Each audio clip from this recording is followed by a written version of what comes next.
is beautiful. Light is beautiful.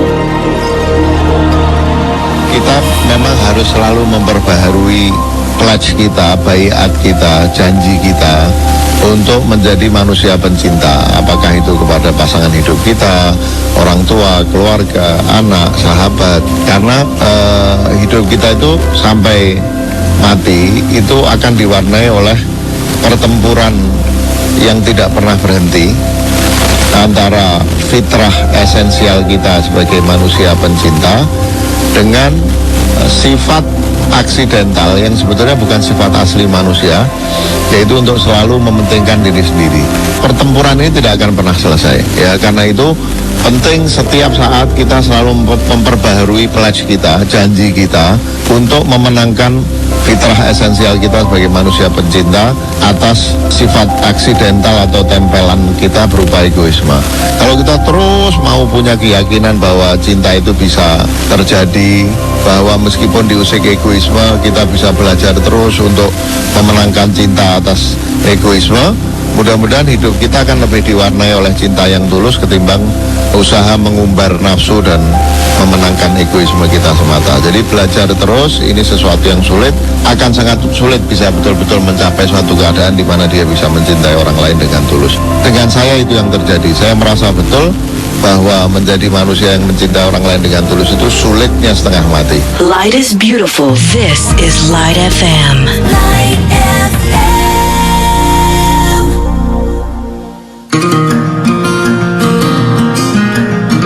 Saatnya Anda mendengarkan Berproses Menuju Kesejatian Diri bersama pemikir spiritual Siwo Agus Hidayat.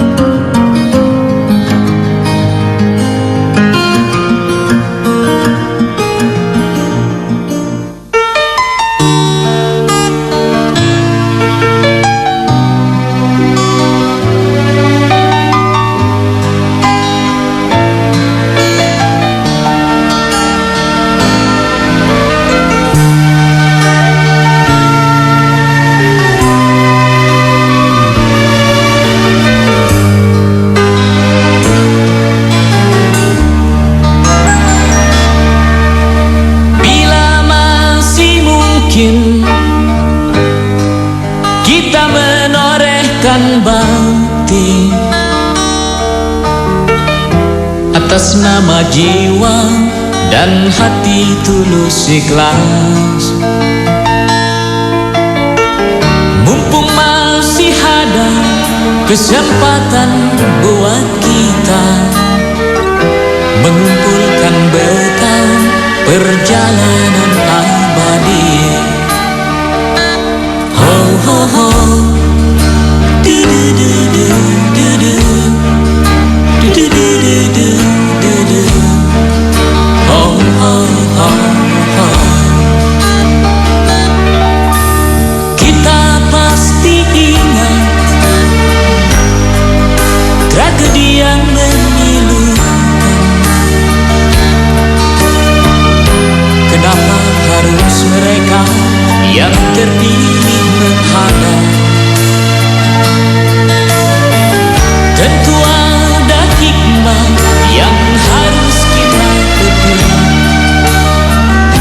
Atas nama jiwa, mari heningkan ciptaan.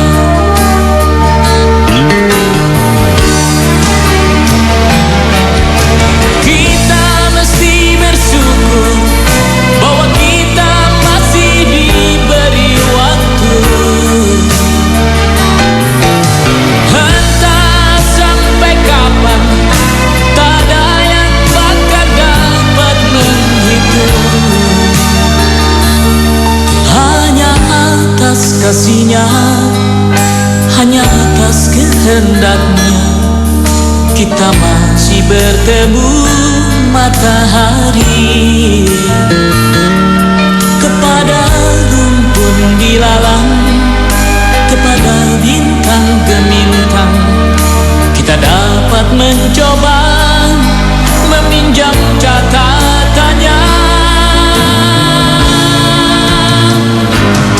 Sampai kapan kegerangan, waktu yang masih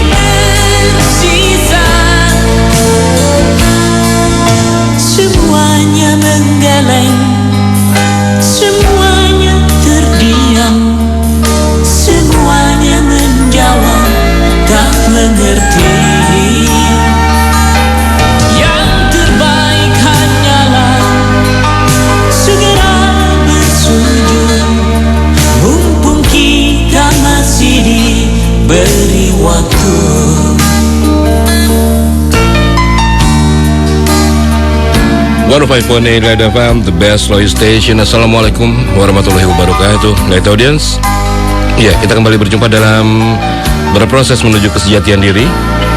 Edisi hari ini, hari Kamis tanggal 23 Februari 2012, dan saya sudah ditemani oleh Jack Plum malam hari ini, dan juga ada siapa tadi? Teknisi siapa nih? Sarif Nayawan, ya. Oke. Dan kita langsung saja menyapa Siwo Agus Hidayat. Assalamualaikum Siwo. Waalaikumsalam warahmatullahi. Baik, Siwo, gimana kabarnya malam hari ini? Ya, biasa-biasa. Biasa saja Siwo ya. Gitu aja kok ditanya Siwo. Oke, baik, lihat ya, seperti biasa 021398350905 atau 0 berapa itu Jack? Yang ini Jack? 08 06. Oke. Baik, 021398350906 saya coba buka ya. Assalamualaikum. Halo, assalamualaikum. Dengan siapa ini? Bisa tolong dikecilkan suaranya, volumenya? Oke. Halo, assalamualaikum Siwo. Dengan siapa ini Mas? Dengan Doni di Tangerang. Doni di Tangerang, silakan Don. Ya, Siwo mohon dijelaskan mengenai konsep pluralisme agama menurut yang Siwo pahami. Sepakat atau tidak dengan hal ini. Lalu yang kedua, manusia itu terdiri dari jasmani dan rohani. Yang ingin saya tanyakan, rohani itu adanya di organ tubuh kita bagian mana ya Siwo? Mohon dijelaskan. Iya, itu saja Doni? Ya. Ya, baik, terima kasih. Assalamualaikum. Waalaikumsalam warahmatullahi wabarakatuh. Itu dari Doni. Siwo, mungkin sekaligus kita langsung membuka acara ini. Silakan Siwo.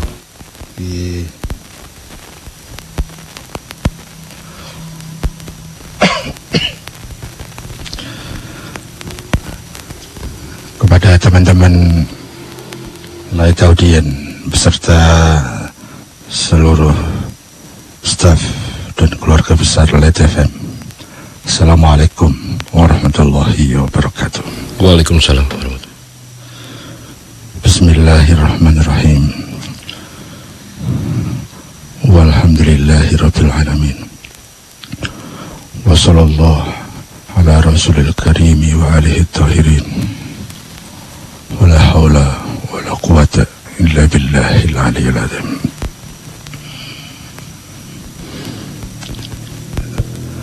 Teman-teman semuanya, kita ketemu lagi, kita sharing lagi. Sebagaimana biasa, kita di sini acara kita adalah sharing. Sharing tentu dibatasi oleh hal-hal yang sifatnya pemahaman, sifatnya tukar pemahaman,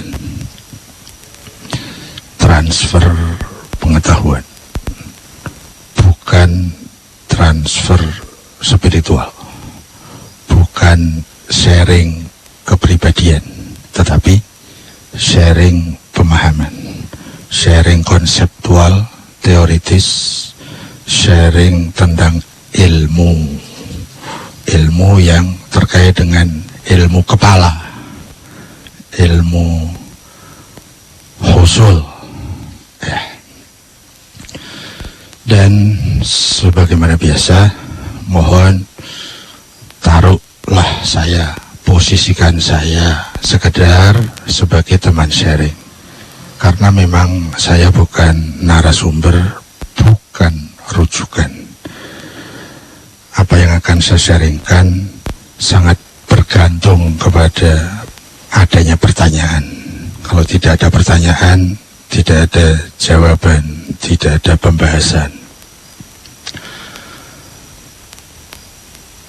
Meskipun yang akan saya sharingkan adalah pemahaman yang saya yakini benarnya, namun kebenaran itu masih terbatasi oleh subjektivitas diri saya, oleh kapasitas dan kemampuan diri saya yang masih selalu berproses, bertanya, mencari, diskusi, dan seterusnya dalam rangka mencari kebenaran yang sekarang saya belum tahu.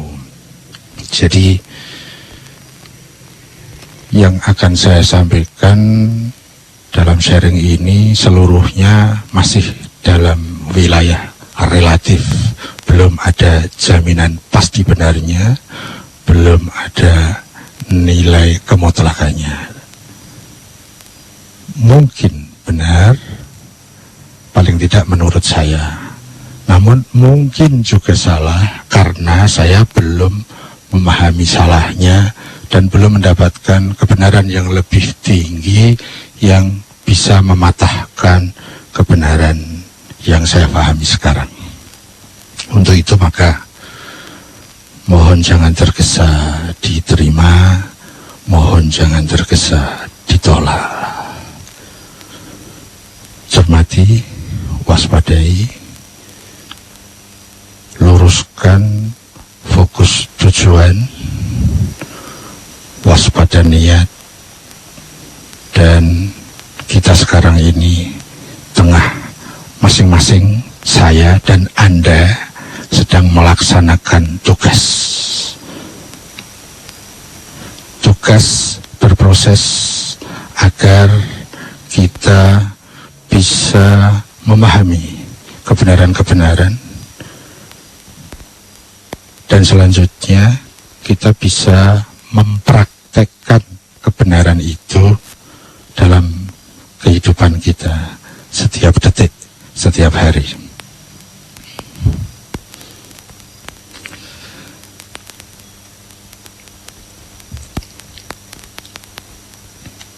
Kita mulai dari Mas Doni.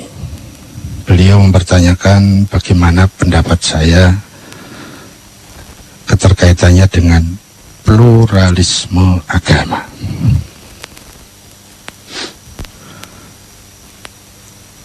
Ada dua kata, pluralisme dan agama. Kalau kita salah memahami dua kata tersebut, maka kita akan salah memahami kalimat ini. Dan barang siapa salah memahami akan cenderung salah mensikapi.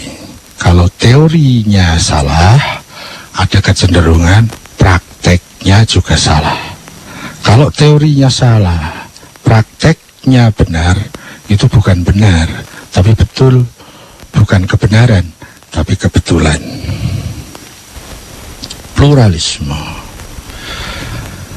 satu istilah yang dalam acara ini, dalam sharing saya ini, saya batasi dengan definisi sebagai berikut. Plural, kata lainnya adalah jamak.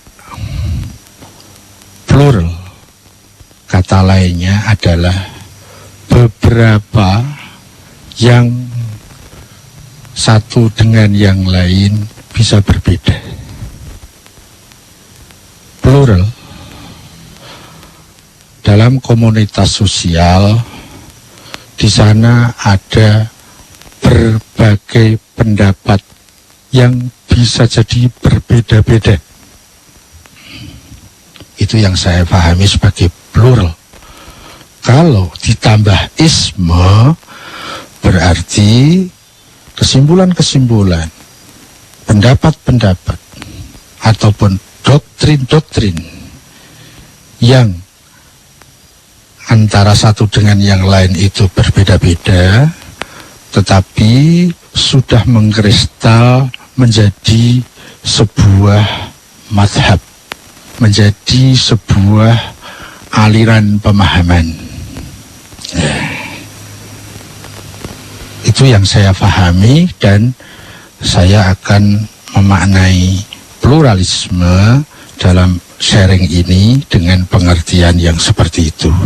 Saya mohon maaf kalau yang dimaksudkan oleh Mas Doni bukan itu. Kemudian agama. Apakah agama yang ingin saya pakai di sharing ini kali ini yang saya tahu, agama adalah satu sistem panduan kehidupan yang bersumber dari Tuhan Allah Subhanahu wa Ta'ala, yang sudah diturunkan, ditugaskan oleh Allah kepada wakil-wakilnya untuk disampaikan kepada manusia sebagai pedoman kehidupan. Sistem petunjuk kehidupan yang dari Tuhan. Ya. Jadi kalau pluralisme agama di dalam sistem panduan kehidupan yang dari Tuhan, yang difahami berbeda-beda sehingga menimbulkan aliran-aliran pemahaman, menimbulkan madhab-madhab.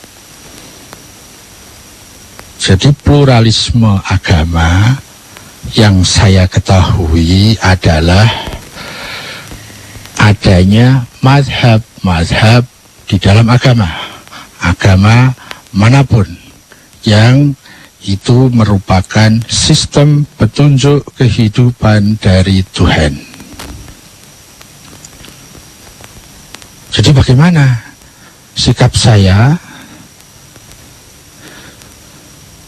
Saya punya pemahaman, dan pemahaman itu membentuk kepada sikap saya bahwa pluralisme agama itu sebuah kewajaran, sesuatu yang wajar, bahkan sebuah kemestian, keniscayaan.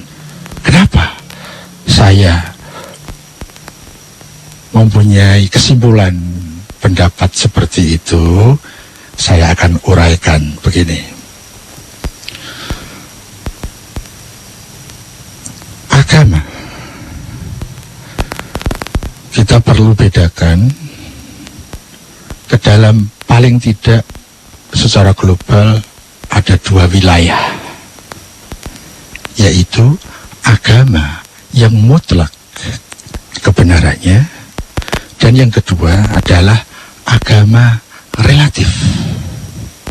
Agama yang orisinal, yang mutlak kebenarannya adalah agama sebagaimana dimaksudkan oleh Allah dan sebagaimana yang difahami oleh para wakil-wakil Allah dan difahami oleh manusia-manusia suci. Maka agama yang ada padanya mereka tadi, Allah, wakil Allah, orang-orang yang suci, maka agama itu orisinil, mutlak kebenarannya, terjamin. Kemudian wilayah yang kedua, agama yang difahami oleh selain yang saya sebut di depan, Allah, para wakil Allah, dan manusia-manusia suci, wilayahnya adalah relatif. Relatif itu yang paling ekstrim, yaitu mungkin benar, mungkin salah. Itu ekstrim. Tapi ada bentuk relativitas agama antara benar dan benar. Yang satu, si A memahami agama benar, tapi yang dicerap baru 10%. Itu relatif dibandingkan dengan B yang mampu memahami kebenaran agama, benar pemahamannya, pencerapannya sampai kepada 50%. Antara A dan B, kedua-duanya adalah kebenaran relatif, bukan kebenaran mutlak.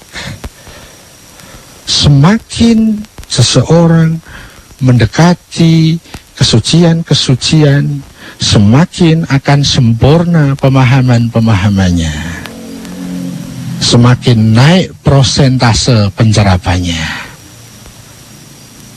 Ada yang mampu mencapai 60%, 80%, 90%, dan pada makom tertentunya ada orang yang mampu memahami agama 100%.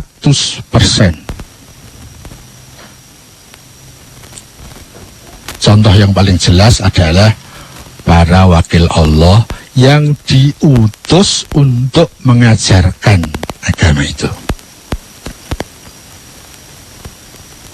Jadi kita perlu bedakan bahwa ada kebenaran yang mutlak, ada kebenaran yang relatif. Kebenaran mutlak itu adanya pada Allah, Tuhan, wakil-wakil Allah, dan manusia-manusia suci yang tidak punya kotoran dalam dirinya. Nah, seandainya semua manusia itu suci semua dalam tingkat makom yang mampu menyentuh seluruh ayat-ayat dan wahyu-wahyu Tuhan, baik makna yang lahir maupun makna batin yang tingkatannya luar biasa, maka tidak akan ada pluralisme agama. Tetapi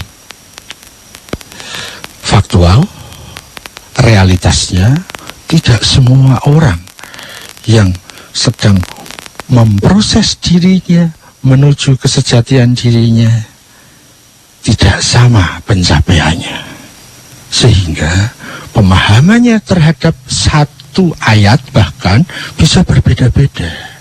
Antara ahli tafsir satu dengan ahli tafsir yang lain bisa berbeda pemahaman. Andai pun kedua-duanya benar, kebenarannya masih dalam wilayah relatif. Apalagi kalau yang memahami itu saya. Agama apapun yang dari Tuhan pasti mutlak terjamin benar, karena Allah mustahil menurunkan agama yang salah.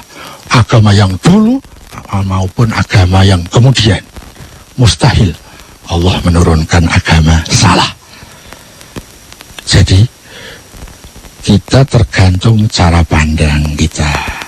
Kalau perspektif kita itu kebenaran yang mutlak, yang sebagaimana dimaksudkan oleh Allah, oleh para wakil Allah, dan orang-orang suci yang sampai pada makomnya, maka di sana kebenaran itu sama, mutlak, orisinal, terjamin, hakiki, sesungguh-sungguhnya, sebenar-benarnya. Kalau perspektif kita itu, maka tidak ada pluralisme agama. Tetapi yang terjadi, tidak semua orang sudah mencapai makom-makom kesucian seperti itu, sehingga pemahamannya terhadap kebenaran, terhadap firman, terhadap agama bisa berbeda. Mungkin sama-sama benar, tapi kedalamannya berbeda. Mungkin sama-sama benar, tetapi mutunya bisa berbeda. Apalagi ada yang memahami tapi salah. Kalau tadi ada yang bisa mencerap 10% benar, tapi juga tidak menutup kemungkinan yang memahami agama bukan benar tapi salah paham. Bisa jadi min 10%. Ya, itu wilayah relatif, ya. Jadi di dalam wilayah agama yang relatif, Islam yang relatif, kebenaran yang relatif, pasti di sana ada pluralisme, pasti di sana ada perbedaan. Pasti di sana ada plural ya, seperti itulah. Jadi kalau saya pernah dengar tapi belum ngecek, ada berita bahwa MUI mengharamkan pluralisme agama. Kalau benar ada fatwa seperti itu, kita perlu tanya, apa alasan yang mendasari itu? Apakah argumentasi yang dibangun sehingga ada kesimpulan seperti itu? Tapi kalau menurut alur berpikir yang sudah saya sharingkan ini, di dalam wilayah yang relatif, itu pasti perbedaan itu ada, meskipun tidak diniatkan berbeda, tapi karena masing-masing prosesnya berbeda, masing-masing punya latar belakang berbeda, punya sumber informasi berbeda, punya daya serap terhadap informasi berbeda, sehingga tidak bisa tidak bahwa pluralisme itu niscaya adanya, pasti adanya, tidak pernah bisa untuk dihilangkan. Pluralisme hilang pada saat nilai relativitas tadi sudah tidak ada. Kalau semua manusia sudah tersingkap seluruh hijab-hijab egoismenya, seluruhnya sudah menjadi manusia-manusia suci, ya tidak ada pluralisme. Tetapi karena orang yang suci itu hanya sedikit, yang lebih banyak itu yang tidak suci, maka pluralisme niscaya adanya. Logis, bukan hanya logis, bukan hanya wajar, sangat logis, sangat wajar, bahkan keniscayaan adanya. Ya, disitulah nanti kita harus mempunyai konsep tasamuh, atau sering disebut dengan toleransi. Itu kira-kira sikap, pemahaman dan sikap hidup saya terkait dengan pluralisme agama. Kemudian yang kedua, kita punya jasmani dan rohani. Pertanyaannya, di sebelah mana letak rohani itu? Ini pertanyaan ini jadi asik.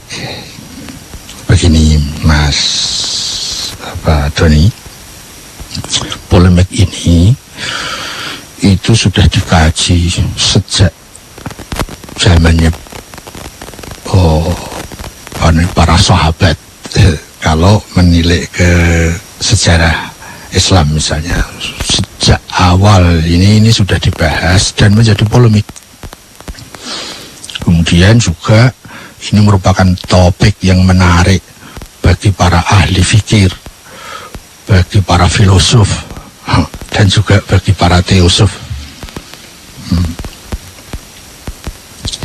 Saya akan coba melihat dari sebuah pertanyaan. Rohani, apakah dia sesuatu zat yang terkait, terbatasi oleh ruang dan waktu? Apakah rohani itu sesuatu yang masuk dalam dimensi fisikal? Dari situ mungkin kita akan lebih mudah menjawab, meskipun itu amat sangat global. Semakin kita detailkan, semakin sulit itu nanti. Ya. Apakah rohani itu bertempat? Nah, seperti itu. Tetapi di dalam kehidupan yang kita rasakan bahwa saya punya rohani, berarti ada di tubuh saya toh, berarti ada pada diri saya toh. Ya, dua pertanyaan tadi terkesan ada bentuk kontradiktif. Kalau kita membahas tentang rohani, hal-hal yang terkait dengan ruh, hal-hal yang terkait dengan spiritual. Apakah dia terbatasi oleh dimensi fisikale, terbatasi oleh hukum CGS, centimeter gram sekon? Apakah terbatasi oleh ruang dan waktu? Jawabannya tidak. Tetapi dalam kehidupan kita, saya punya rohani, dan rohani itu ada pada diri saya. Kita punya kesan diri saya ini kan ini, gitu kan? Dibatasi oleh fisik. Itu pertanyaan kedua. Seakan kontradiktif kan? Nah, kita munculkan pertanyaan ketiga. Pada saat saya sudah tidak bersama fisik saya, lalu yang spiritual saya itu kemana? Bertempat di mana? Ya.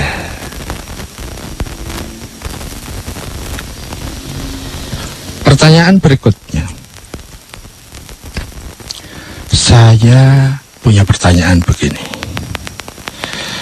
Manakah yang lebih substantif? Rohani kita atau jasmani kita? Maksudnya begini. Rohani kita yang menempel pada jasmani kita, atau justru jasmani kita yang menempel kepada rohani kita? Ini juga nggak mudah toh, kalau tidak terbiasa kita berpikir di wilayah itu. Yang mendominasi yang dia sebagai substansi dalam diri saya ini, rohani saya, apa jasmani saya? Antara jasmani dan rohani, manakah yang substansi dan mana yang aksiden?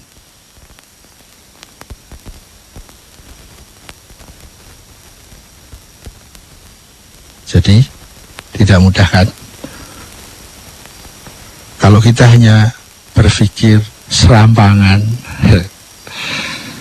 kita akan mengatakan, ya rohani saya ya ada di sini, dalam tubuh saya, gitu kan?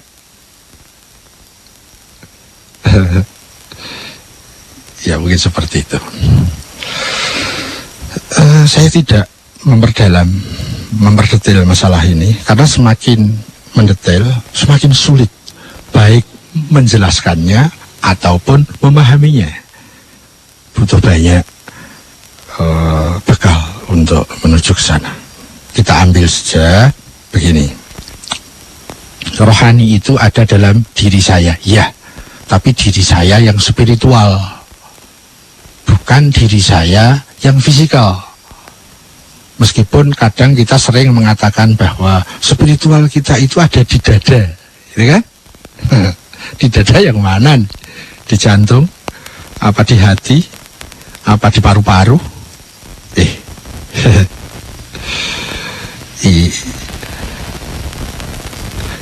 Yang akhirnya saya putus deh sampai di sini. Yaitu kita ini punya diri yang spiritual, kita juga punya diri yang fisikal. Tapi ingat, diri kita yang spiritual itu dia akan hidup selamanya, tidak akan pernah mati. Diri kita yang jasmani inilah yang akan berakhir mati. Itu saja, agar kita tidak terlalu bingung kayaknya sih. Ya bagi yang bingung, bagi yang enggak tentu enggak ya. Kayaknya itu yang bisa saya tanggapkan kepada Mas Doni. Saya kembali ke bos. Lanjut sob. Oke, terima kasih Siwo, dan kita coba terima telepon lagi nih, katanya udah berdering dari tadi nih Siwo. Silakan 0213983596 kembali saya buka. Assalamualaikum. Waalaikumsalam. Dengan siapa ini? Dengan Dul. Dul. Mas Dul Iya. di mana? Di rumah aja. Rumahnya di mana, Mas? Di Bekasi. Bekasi. Oke, silakan, Mas. Iya. Nuwun sewu, Mbah. Monggo. Ini ki pada nyuwun miterang. Pakai bahasa Indonesia aja. Bagaimana belajar dengan tertib dan dimulai dari mana, Mbah? Ya, itu saja, Mas Dul. Iya. Baik, terima kasih. Assalamualaikum, Mas Dul. Waalaikumsalam. Waalaikumsalam. Ya, silakan, Siwo. Dari mana memulai? Terima kasih pertanyaannya, Mas Dul di Bekasi. Yang dimaksud belajar tauhid dengan tertib itu yang seperti apa? Saya jadi ingat itu kemarin minggu kemarin ada tamu mempermasalahkan ini itu.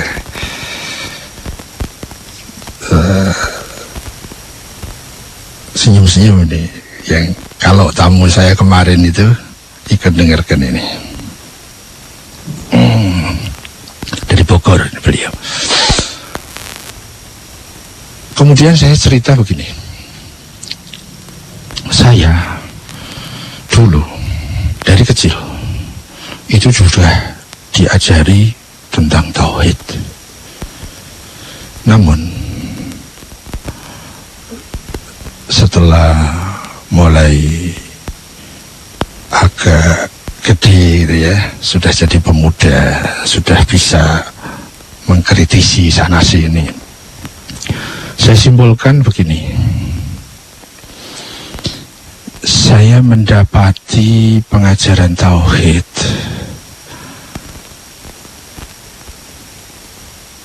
itu tidak sehat tanpa mengurangi kemuliaan orang tua saya yang mengajari, tanpa mengurangi kemuliaan guru-guru saya, guru di musola, guru di masjid, guru di madrasah, guru di sekolah, tanpa mengurangi kemuliaan beliau-beliau.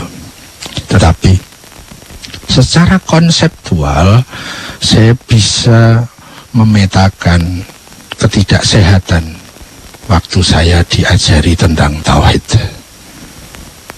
Begini, tauhid itu keterkaitannya dengan keyakinan. Bagaimana kita meyakini bahwa Tuhan itu ada, bahwa Tuhan itu esa.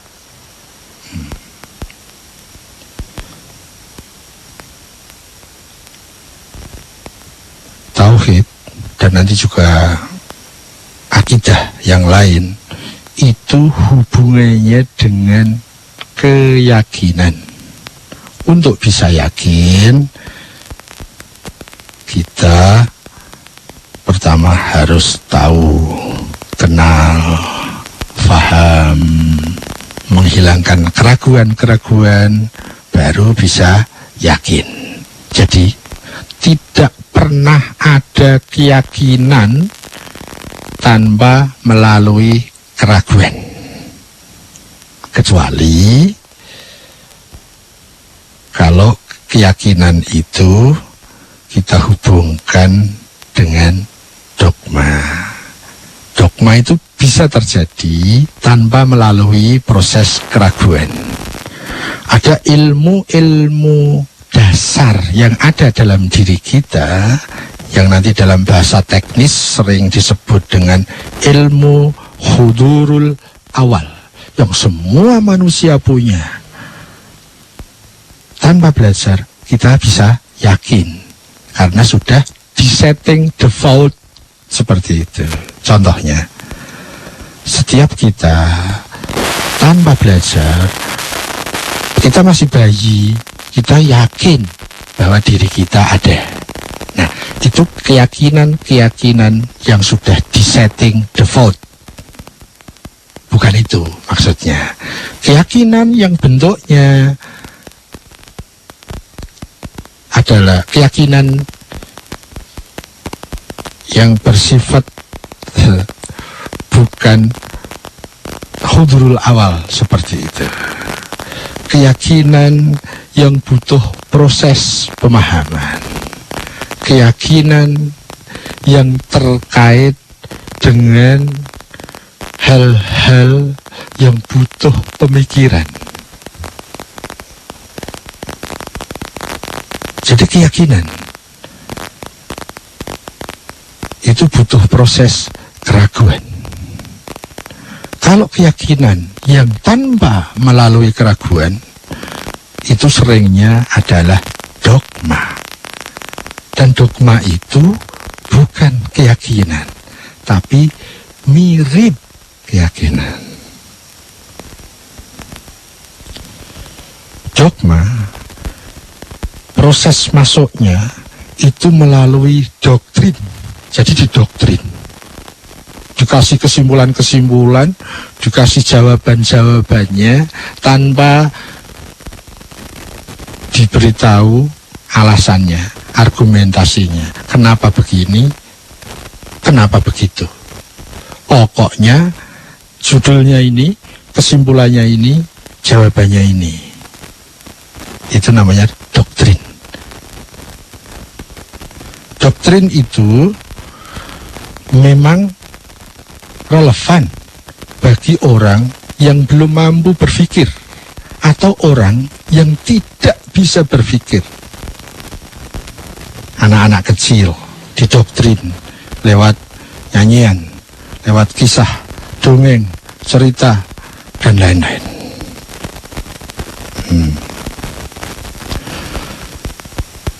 Tuhan saya satu Tuhan saya. Kalau bukan satu, bukan Tuhan saya. Ini doktrin. Kita diberi kesimpulan, tapi tidak dijelaskan kenapa satu, kenapa tidak dua. Pada saat kesimpulan itu diulang,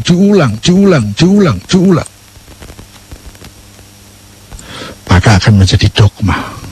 Dogma yang paling kuat adalah dogma yang dari sejarah dan dogma yang dari budaya. Itu dogma paling kuat. Sehingga kita meyakini sesuatu tanpa mengerti kenapa begitu. Ya pokoknya begitu. Kalau nggak begitu, ya salah. Tapi kalau ditanya, kenapa begitu? Ya tidak tahu, pokoknya begitu. Jadi hati-hati terkait dengan sejarah, hati-hati terkait dengan budaya. Doktrin yang paling kuat itu dari dua hal itu, sejarah dan budaya. Tradisi termasuk budaya. Nah, saya diajari tauhid dengan itu. Bahkan setelah saya bisa berpikir, bahkan bisa kritis, tetap saja saya diajarinya dengan itu. Jadi saya kemudian menyimpulkan metode pengajaran tauhid tidak relevan kecuali hanya bagi anak-anak kecil. Tentang metode berkaitan dengan tauhid, metodenya